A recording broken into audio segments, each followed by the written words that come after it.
Detalye sa pagpapakasal muli ni Diana Zubiri at Andrew Smith. Isang makabuluhan at mas espesyal na Mother's Day ang ipinagdiriwang ngayong taon ng aktres si Diana Zubiri kasabay ng panibagong yugto ng kanyang buhay may asawa. Sa pagunita ng kanilang 10th anniversary ng kasal, muli ikinasal si Diana sa kanyang asawang si Andrew Smith sa isang vow renewal ceremony.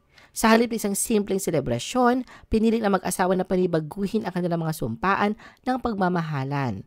Isang hakbang upang patatagin palalo ang kanilang pagsasama. Sa isang Facebook post, ibinahagi ni Diana ang throwback photo mula sa kanilang unang kasal noong 2015 na may caption na "Doing it all again tomorrow." Agad itong umani ng positibong reaksyon mula sa kanyang mga fans na masayang nasaksihan ang pag-usbong ng kanilang pag-iibigan. Sa kanilang vlog, detalyado nilang inilahad ang mga preparasyon para sa vow renewal.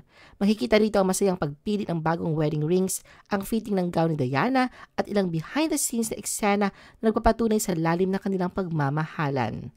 Bukod dito, sinurpresa rin si Diana ng kanyang mga malalapit na kaibigan sa isang bridal shower.